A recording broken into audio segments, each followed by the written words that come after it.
দেখো কি কাণ্ড হইতে গেছে, আমি তো বিয়ে করে নিয়ে আসছি, বউ কিন্তু আমার কোটিপতি। কি কইতেছস তুই?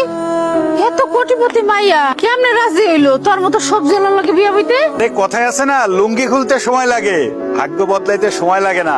নতুন বউ লইছস, ঘরে নিবি না? চলো বউ, ঘরে চলো। তোর মতো সবজি আলার সাথে কিসের ভালোবাসা? বউ, আমি গরিব, সবজি বিক্রি করি, তাই বলে তুমি আমার সাথে এরকম ব্যবহার করতে পারো না। চলো আমরা বাসা শুরু করি। তোর মতো একটা সবজি আলার সাথে আমি করব বাসর ঘর?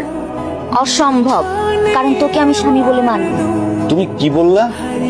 তোর মতো সবজি আলা আমার মতো একটা সুন্দরী কোটিপতি বউ পাবে, সেটা কিভাবে হয় বলতো? তুই বল। আমি তো তোমাকে জোর করে বিয়ে করি নাই, তুমি আমাকে জোর করে বিয়ে করছো।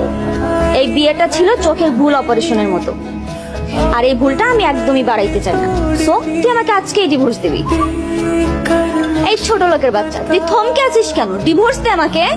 বউ, আমি আল্লাহর কালেমা করে বিয়ে করছি, আমি তো তোমাকে ডিভোর্স দিতে পারবো না। সবজি আলার বাচ্চা, তুই আমাকে আমার টাকা পয়সা সম্পত্তির জন্য আমাকে ডিভোর্স দিতে চাচ্ছিস না, সেটা আমি খুব ভালো করে বুঝতে পারছি। শোনো, তোমার টাকা পয়সা বিষয় সম্পত্তির উপর আমার কোনো লোভ নেই।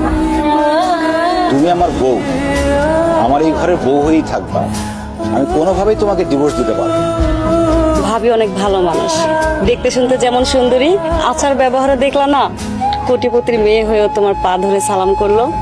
তোমরা তো বড় লোক মানুষ, তোমাকে রান্না বাড়ি আলাদা, আমরা তো গরিব মানুষ, অত ভালো করে রাঁধতে জানিও না, কোনোদিন খাইও না। তাই কইছিলাম তুমি যদি নিজের হাতে রান্ধো তুমিও খাইতে পারবা, আমরাও মজা করে খাইতে পারবো।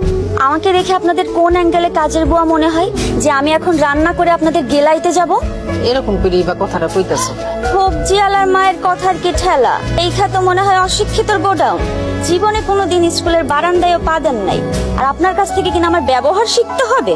এটাই আমার সেই ভাবি যারা প্রথম দিন দেখছিলাম। আসলে মনে হয় আমারই ভুল হয়েছে, তোমার সাথে কথা কয়ে মনে হয় আমি অন্যায় করে ফেলাইছি। অবশ্যই অন্যায় করে ফেলেছি। আপনার মতো ছোট লোক আমার সাথে কথা বলার সাহস পায় কি করে? ভাবি, তুমি কিন্তু মারে একটু বেশি বেশি অপমান করতেছো। এই, আমি বেশি করবো নাকি কম করবো এটা তোমার থেকে আমার শিখতে হবে। বেয়াদব মেয়ে।